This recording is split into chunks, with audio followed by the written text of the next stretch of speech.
I'd say like take it as an opportunity to do your inner work, because a lot of what sucks about the job might actually be, frankly put, what sucks about you. I think that's what Elon wants, yeah, and we'll probably have And what Elon wants. Elon get. How do you leave your place of certainty? How many other people must be stuck in a job for a mix of financial and emotional reasons?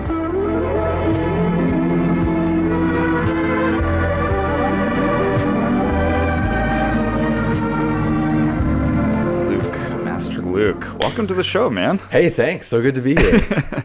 You're back in Fairfield. For a couple of weeks, yeah. So this is going to be fun today. I know there's a lot to talk about, but I think we should start off with a magic trick. Hey, let's do it. I brought my cards. Okay. I think a lot of us were known for a specific thing before, like when we were growing up. Like my thing was I was known for magic. I was the magic trick guy. And you were the video editing guy. And we haven't really like had a time together like this and probably since then. Yeah, so, 15 years or something like that. I was like, yeah, you're still into video editing. Oh, yeah, I'm still into magic. Cool. Let's do it. Yeah. No, obviously, we're going to go into some other things in the podcast today, but it's fun to have a blast from the past. No, absolutely. So first, let's just have a look at the deck. If you want to touch it or anything, this isn't even my deck of cards. I promise it's a normal deck. It might be missing a couple of cards, but that's it. If you have your own deck, I'll be happy to use it. I don't. Okay. No problem. But we're good. Because I want to give your viewers an experience that wouldn't be suspicious as if we were working together on this. No collusion whatsoever. No collusion whatsoever. Okay. So can you see these cards here? I'm going to flip through them like that. Okay. And then you're going to see a card and pick it. Okay? Just like in your mind. Got it. All right. So you can see the cards? Yep. But don't pick the bottom one. All right. That's too late. Just kidding. And you're not just going to think of card. You're actually going to see a card and remember it. So I'm going to flip through. Did you get one? I did. Okay. So now, in this podcast, we're going to talk about my course, which is all about basically how to transform your life, transform what you're doing. And so in the theme of transformation, let's take this card. That wasn't it, was it? No. Okay. So imagine this is the job that you want to leave. 2 of clubs is the job you want to leave. And you've got in your mind what you want to be doing. Love it. Okay? Love it. And then with just the right touch, you can transform it. Get out of here, dude. Yeah, it was. That was the card. Man, so I want that job. That's pretty good. Maybe we'll get into some more magic as we progress in our discussion. Okay, but, cool. I reached out because I really wanted to hear more about this course that you developed, and I keep watching these snippets of you on Facebook, and I found them to be pretty inspiring and educational. So I flip through them every now and again, and sure enough, you developed this online course, and I want to hear more about it. Sure, I'd love to tell you about it. So basically, the story goes back to my first job out of university. I got my MBA. I got my first job. And it was a good job, good people, good purpose, good mission, and like relatively good pay. I was able to save money.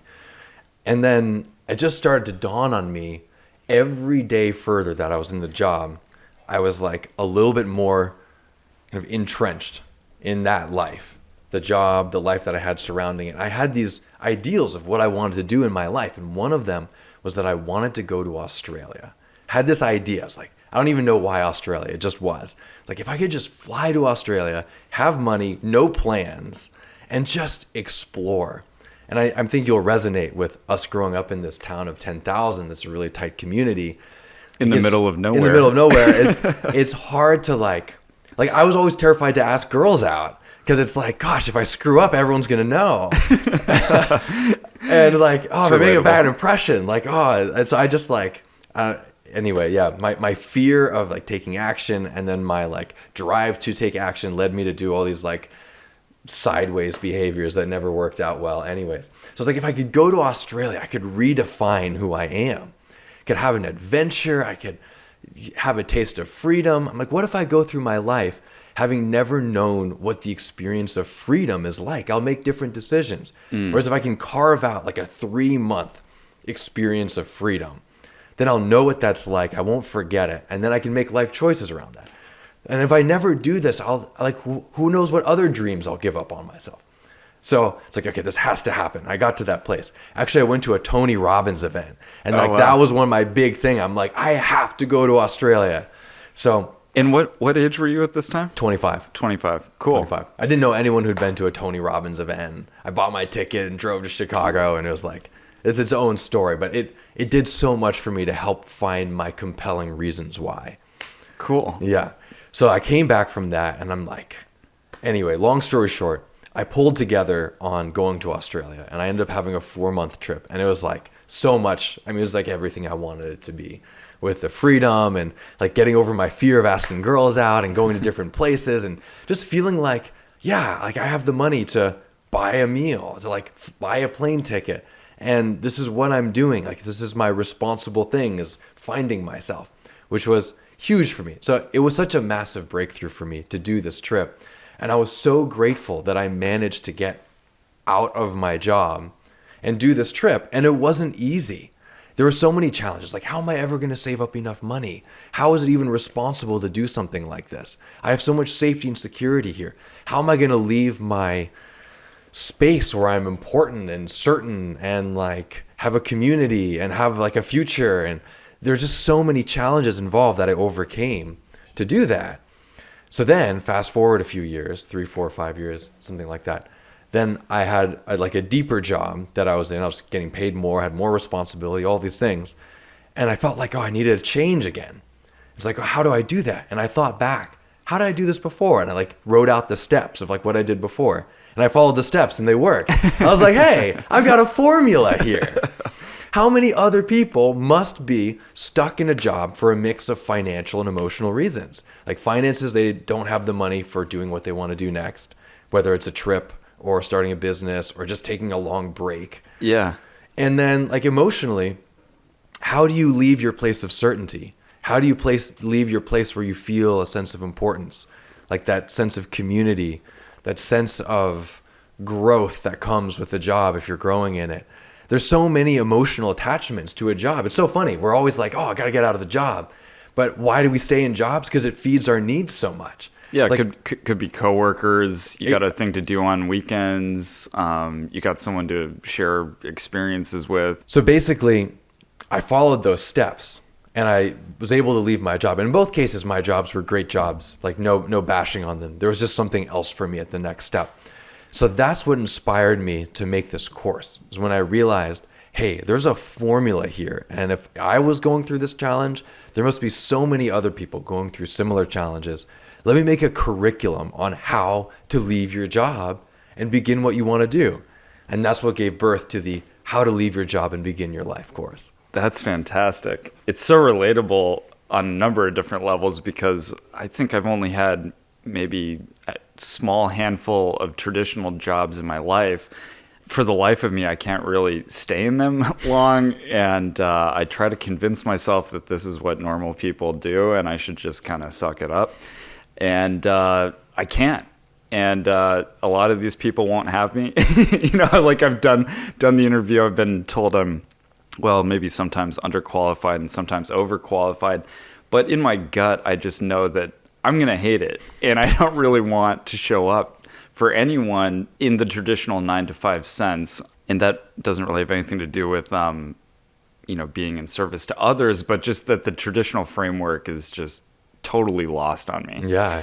But going back to that initial inspiration that got you to Australia, you said it turned into a 4-month trip. And I'm curious, like in your initial planning phase, what did you think it was going to be?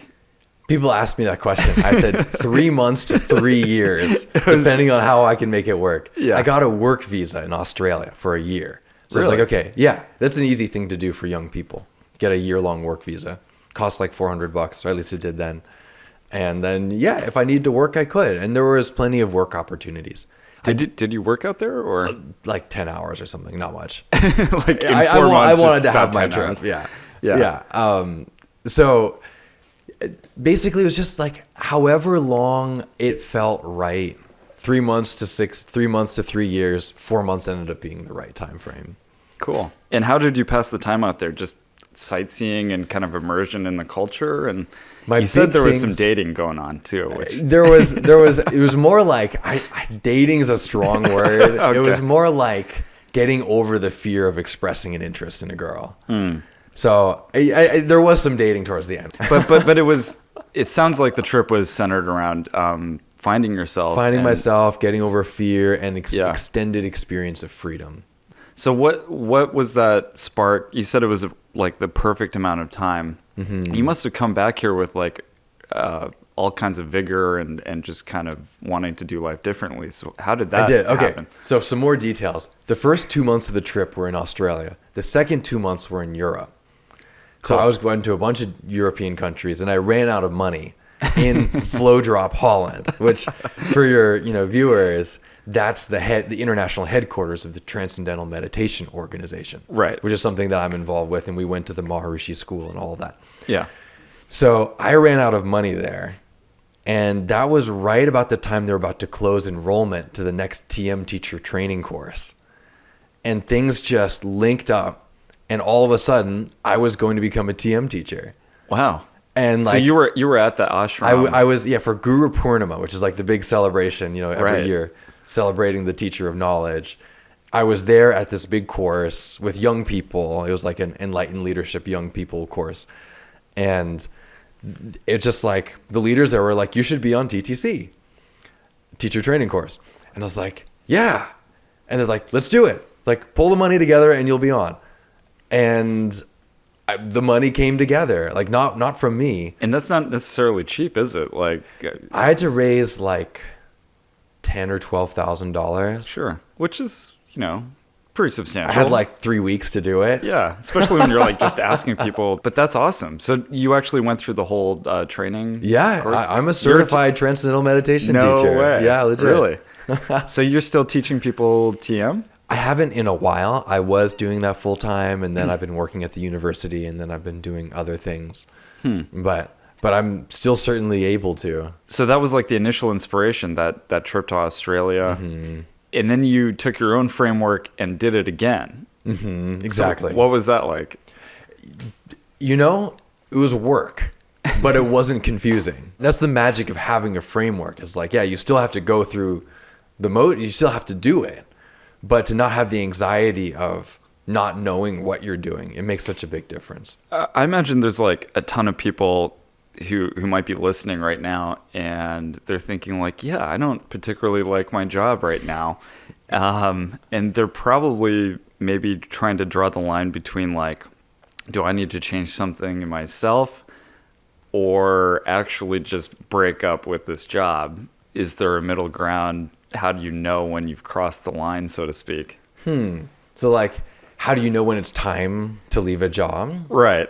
You know how sometimes people like to Yeah, just yeah, yeah. patch it up? It's maybe even in relationships too, or could be anything. You have some attachment to it. You're driving something out of it. It's like, well, the financial isn't too bad. Yeah. There's all this like rationalization. It's such a good question because there's two negative patterns that can really get in your way. One of them is just like to cling on to the job and to keep rationalizing over and over again. And it's basically driven by a fear of the uncertainty of leaving your job. And then the other kind is the type of person who's just like, screw it. And they're just like gone. Like the moment it's like, I'm not going to work for someone else. Or like, I'm not going to have my dignity questioned, or like, I want to do what I want to do. And then it's like gone. And those can both be patterns. People can be like serial job leavers or like serial job keepers in ways that are not healthy. So like, how do you find the right middle ground? Right. And it's something that I've thought about because I tend to be more on the side of like leaving things too early. And so it's been my inner work to learn to like last longer basically with these kinds of things. So how do you find that like right point? Okay. So if you haven't been working in a job for like 2 or 3 years, if you're still like in your first year or something or second year, and there's challenges with like you just keep getting mad at your work, or you keep feeling like overwhelmed, or you keep feeling like some kind of stress is coming up. Interestingly enough, it's a really cool opportunity to work on yourself. For example, in my job, early on in my more recent one, I was overwhelmed by like the stress of trying to do something that I didn't know how to do in my job. It was like this big task. And then I realized though, if I left my job, I would just take that pattern of relating to stress and challenge into my next job. So like I might as well work on it now. And so I got whatever tools I could to work on myself within the job. It's like, hey, I'm getting paid to do my inner work. Whereas if I leave my job, I'm not going to get paid. And then I get a new job and it might not even be as good. And then I still have to, pick up where I left off, except I don't even know the context of the work environment. So it's like I'm really starting over. So for someone like if whoever's, someone listening, watching, if they are feeling like they want to leave a job and they feel stressed or something, and it's not been that long, like it's only been 1 year, less than a year, less than 2 years, I'd say like take it as an opportunity to do your inner work, because a lot of what sucks about the job might actually be, frankly put, what sucks about you. Dude, I love that. That's amazing. Wow. It's like the whole analogy of like you wear green glasses and you see a green world. So until you like manage to get clear glasses, you can't really see the world for what it is. And that's what I had to go through in my last job, was to realize that like I had issues with commitment. I had issues with challenge, and the job actually gave me the chance to work on those things and get paid for it in ways that were really genuinely my own and not the job's fault. So then on the flip side is the person who holds onto the job for too long. And I'd say if you've been in a job for over 3 years and you don't feel like you're happy with it, it's time to plan moving on, because life's too short to hold on to jobs for longer than you need to have them. We're here to live, not to work. Yeah, it's so true. I think of Office Space, which is just like one of my favorite movies. So many quotes like, what exactly do you do here? But then also like he's talking about working in a tech, and if he applies himself, he's not seeing an extra dime, I think he says in the movie. But then there's still that general mindset of being like, oh my God, this is still more familiar. I don't want to travel into the unknown. What do you think it is about human beings that need it to be like certain and comfortable?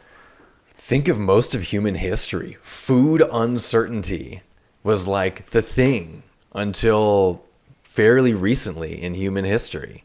Like most of our existence has been around the struggle for certain food, let alone shelter and like safety from disease and like neighboring countries or tribes or whatever. Like holy moly, like short life expectancies for most of human history. So like we need to be wired to seek out certainty as like an emotional gut thing in order to live as a species. Like most of our history, we weren't in a position to pursue like passion. Like what a luxury art is. It's like crazy weird economic times right now. Like I forget what the statistic was about. They printed more money in the last couple of years than like the collective previous 30 or something like that. Rate hikes on everything. People are like freaking out about gas right now. And there's also part like supply issue as well. Yeah. Like we shut down all of our like production systems and supply systems. So now there's all this demand and so little supply. People aren't able to get parts. And so everything's like jacked up. But there's a lot of factors, and I'm sure, especially with the pandemic, people weren't going out, businesses were closing down. Maybe someone was doing an online art gallery via Zoom or something, which seems so incredibly lame to me. But then how it like relates to people wanting to find their like true calling and passion in life, and hopefully get paid for it and recognized for that. What's this mass exodus of people leaving their jobs? I think you said it. People who are unsatisfied with the job and know there's something better for them and have gotten to a point where that they're not dependent on the job too much, so they're actually able to leave it and either just take time off or do something different. I'm just trying to get like fired up again about like, they were talking about how this is going to be like the roaring 20s, that we're finally out of the pandemic. Out of the depression, yeah. Now we're like brinking on like World War III, I guess. Does it make you want to move back to Fairfield? I'd love to live in Fairfield again. Yes, I live in Santa Barbara, California right now, which is an awesome place to live too. But in case, I don't know if your viewers know, but this is like a super tight, amazing community that I can't walk in and out of a store without saying hi to like 4 or 5 great people on the way. And Fairfield, not Fairfield, yeah. And you know, everything is like max 10 minutes drive away, and like typically I plug something into the GPS and it says 4 minutes. Yeah, I know. It's incredible. Actually, off camera, we were, you and I were getting a coffee at Paradiso, and you're like, oh, like your thing is just around the corner? I'm like, yeah, why don't we drive around the block in my car? That's like so funny, right? I probably shouldn't do that because of gas prices, but yeah, gosh, I don't know. Like, I'm still trying to sort this one out for myself. Like, do I need a job? Do you need a job? How would you know if you did? Well, I mean, I want money, you know, enough to provide for others, not just myself. So, you know, it's got to be kind of above and beyond a certain threshold. There's a way of living for just myself that, you know, could just be a few $100s a month in a small town like this. I've done the eat sardines thing and post up in my studio space. I know there's like a lot of opportunity out there, but it's creating it in such a way that there's self-reliance and independence. I think everyone wants that. Even if they want to be kind of guided by an employer, so to speak, they still want the autonomy. Yeah, I think those are great things. But I got a question for you. So you're saying you had this interesting lead. It's like, do I need a job? And you said, you know, I'd like to have more money. I'd like to be able to provide for others. I mean, I guess that would you say that you're kind of thinking of this hypothetical job as something that would be earning more than you're currently earning? Is that a correct statement? Yeah, then? I think, you know, it's funny because like if you travel abroad, most people say that life in America is just so incredibly stressful that we've basically built a framework around money and sort of glamour, and everyone's kind of like trying to get a slightly bigger pickup truck than their neighbors. There's kind of like this capitalist mindset, and I'm not saying that capitalism is bad necessarily. When it's unchecked to like having a happy experience of life. Yeah, I did want to answer your question, but it feels like that's kind of the general lay of the land. I usually wake up feeling like that there's some lack, which I don't know if that's actually true, if that's actually reality. I think I have it pretty good to do things like this. This is awesome. You know, but then there's this looming question, like, is it enough? And do I need to be doing more? And I feel the stress of that day in, day out. It's probably a pretty significant source of kind of background depression. You know, like this morning I kind of woke up and I don't know, like I needed to switch it up, and I was like, dude, I got to do the cold shower thing. Yeah. Apparently there's studies on how this like kind of shocks your system and you get that boost of dopamine or whatever. And I did it, and it, you know, it was almost better than the coffee I just brewed for myself. You know, like it was fantastic. There's this saying in personal development that there's never a lack of resources, only a lack of resourcefulness, and that people who like build themselves up manage to do that.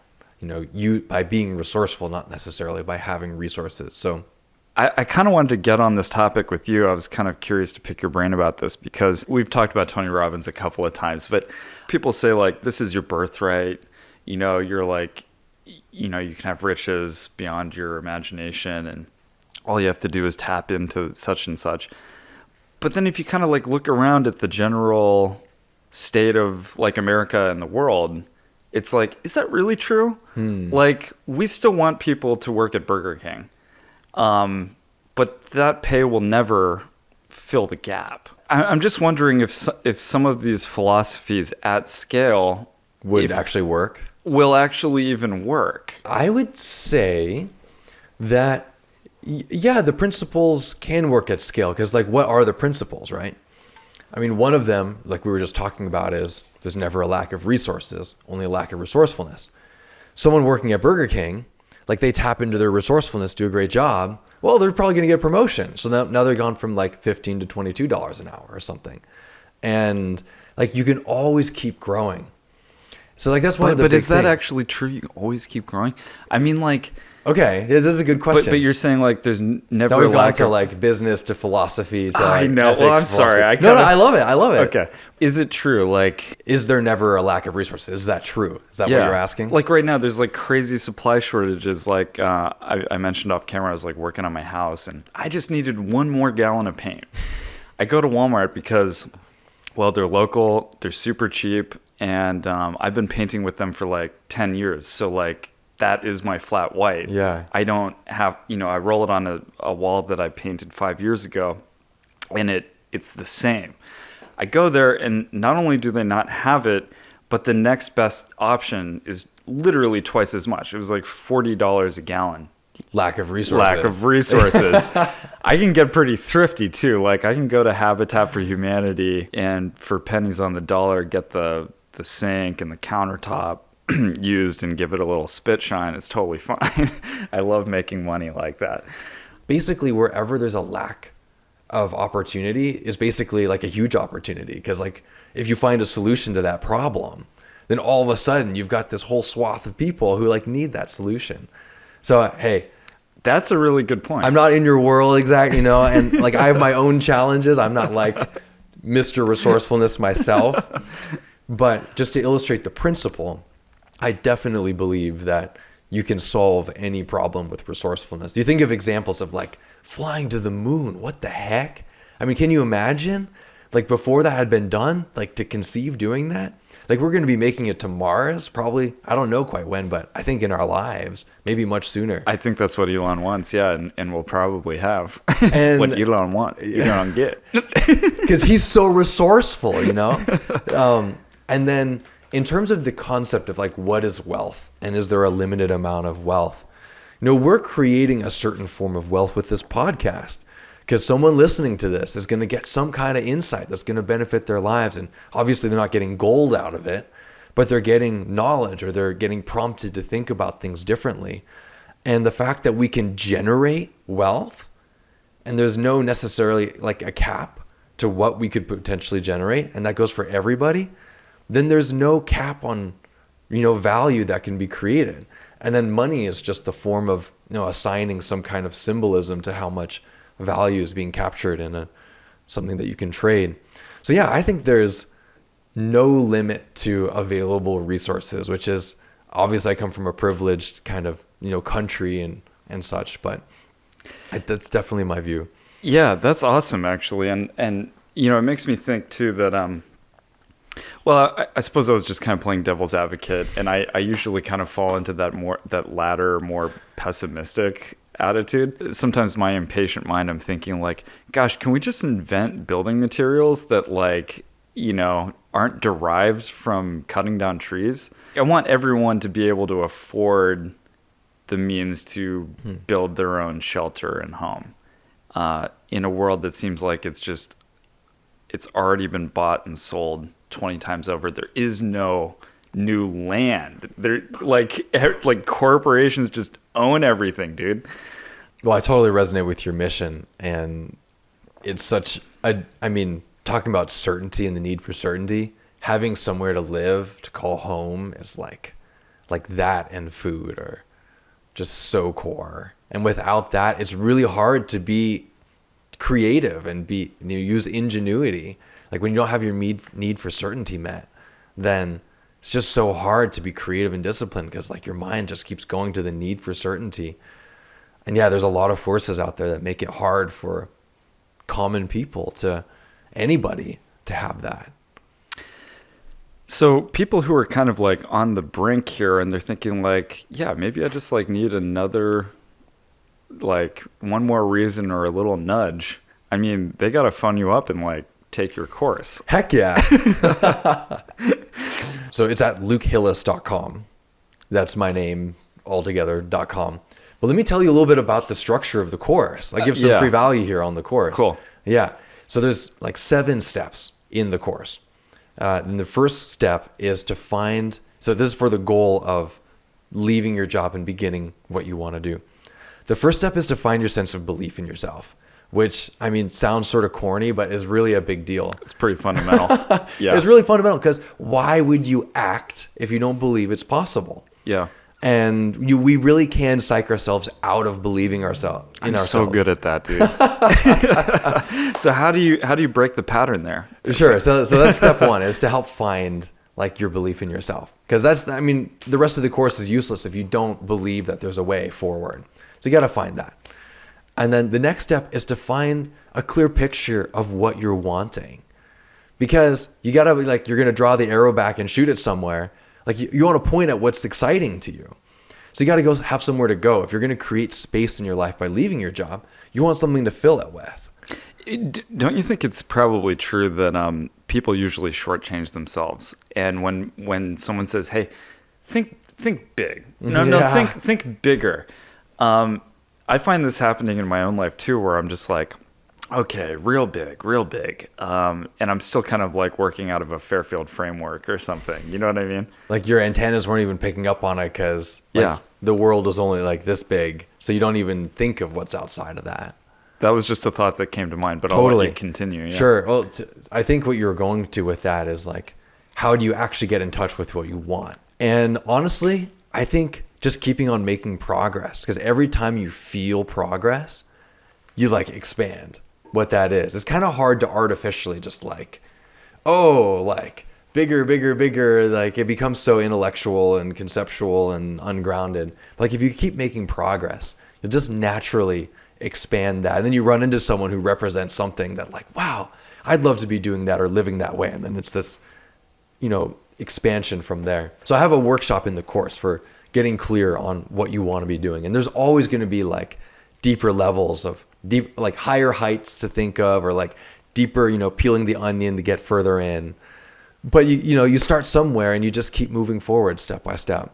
Step number 3 is to find your compelling reasons why, because that's really what drives us to have a reason to take action.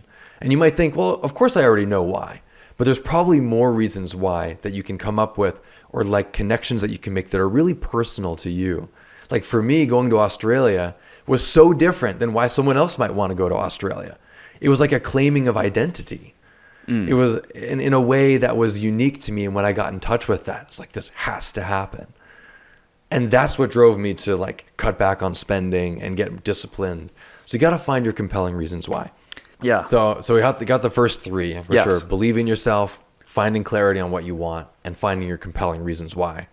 The 4th step is planning. Because if you're going to leave your job and you want to begin something new, if you plan it well, you can have such a better transition. Like if you don't plan it well, you could just find yourself like without enough money to do what you wanted to do. And then you have to get a job again anyways, and then it might not even be as good. And so if you plan it well, you can make such better use of your decision to leave your work. So we have a whole section on planning to make good use of that transition. Nice. So then the 5th step is to lock yourself in. And this is where, and I did this when I was going to go to Australia. As soon as I had the money to buy a plane ticket to Australia, I bought my plane ticket to Australia before I had the money for the trip. Because I was like, I'm going to feel so much pain if I don't if I waste that plane ticket. And so I was like, I'm motivated now. I don't know if I'll be motivated later. Let me lock myself in. And I bought the plane ticket. And then I posted on my social media how it was like my big dream and I'm going to do it. And it's 6 months from now. And then everyone was expecting me to do it. It's like, those are 2 examples of committing. It's like a financial commitment, a social commitment. And now for me to back out, it's going to be a problem. But that's a good thing because it was helping me get past my own sluggishness to actually make happen what I wanted. So that's the 5th step, is to commit, and not like overcommit, like how to make a balanced commitment around it. I like that concept of locking yourself in. Yeah. That's awesome. And then the 6th step is to manage your daily state. So state referring to like, how do you feel throughout the day on a daily basis? Like, does one feel happy? Does one feel downtrodden? Does one feel tired? Does one feel whatever? Like, how do you manage your state? And that's so important because we're making decisions every day. I don't know about you, but I'm sure this is the case for you and probably anybody. Like, I have occasionally like had a goal of saving money, and then there was just some like emotional purchase that I made, and then I'm suddenly down like $200, $400. I'm like, God, I did not need that. Or like making a habit of like, I really need to like go out to eat. And it's like, well, no, I really didn't need to that day. Like I had good options, or I'm like avoiding having good options because I'm trying to rationalize things that have value, but aren't moving me towards what I'm really after. Not to say there's anything wrong with going out to eat, but being conscious about how you're spending money and why, and if it's leading you towards what you want. It's like how you manage those decisions is so much based on your state. If you're feeling defeated, you'll make different decisions than if you're feeling on a roll. And there are things that you can do to manage your state. Everything from how you like handle your physiology, how you take care of your physiology, how you like what you choose to put your attention on, and the meanings you make out of things. And so we go through all of these like super Tony Robbins kind of like meaning making stuff, and which is really my favorite. I'd say probably like my favorite part of everything that I've learned in personal development. It's like, how do you manage your state and psychology and emotions? Because even though you've locked yourself in, you might be on a 6-month plan to save up money for what you're going to do. And then you've got 6 months to deal with yourself. Right. Between now and then. And it's a daily thing. You know, the cold showers, you do it once, it's good. But like, how are you going to condition that value? So that's state. And then step 7 is actually to pull the trigger and do it. And that might sound so silly. Like, why is that its own step? Because you've spent 6 months, 12 months preparing, saving up money, managing your state. You went through all of these things to get clear on what you wanted. Why the heck would you not pull the trigger when the time comes? It's scary to make a change. And I went through that both times. And like, I needed people in my life basically to help me make the decision, because when it came down to actually do it, like that certainty, uncertainty thing just is like, oh gosh, I'm so safe here. Like, and but scary. Then like willing to make the move. So I give a whole like workshop on how to find the psychology to choose the boldness and not hold back. It makes me want to take your course. And like, honestly, kudos to you for developing it and sharing that knowledge and that framework. I think it's awesome, dude. Thank you. So that's great. And as you mentioned before, people can go to your website, lukehillis.com. We'll put it in the description below so people can click on that and check it out, see what you're about. Absolutely. You're getting me all fired up. I want to like, if I had a job right now, I'd quit it. There's another kind of core thought that I want to leave everyone with here, which is the value of a job. We focus so much on like quitting the job.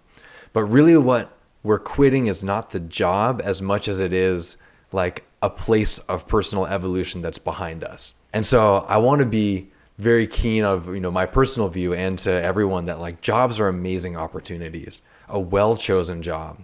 And I'm actually in a job search myself right now because, I've had a year of vacation and like creating my course and stuff, but it's like, I'd actually like a job again, but like a well-chosen job. The job that gives me growth of skills that are meaningful, that gives me good income. You lose freedom with the job, but you create freedoms with the job too, if it's the right kind of job. So I want to make sure that we don't villainize the idea of having a job. And because like when you leave a job, then what do? Well, a lot of people will get another job. And so the concept of a job itself isn't the problem. It's more of the idea of a stagnation job. That's a beautiful distinction. I'm actually really glad you mentioned that. A well-chosen job. Yeah. Where you're growing and developing skills. Awesome, man. Anything else for our listeners before we wrap it up? Oh, for the people that stayed with us till the very end, we were talking about how we shot this video like 15 years ago where you're walking backwards, we reverse it, you're shooting the cards out of your hand. I never edited that part of the video. We were both curious to see what this would look like. And I think we got to show them, right? We got to show them. Absolutely. All right. So we'll get that set up and we'll go from there. But thanks so much for being on the show. It's been great to be here with you, Luke. And I admire what you're doing and what you're creating and your entrepreneurial spirit. And I'm really delighted and thankful that I got to spend this time here with you and with your viewers and listeners. Well, thanks so much, man. And we'll see you later, guys. Take care. All right. Well done. All right, camera's rolling. Yeah.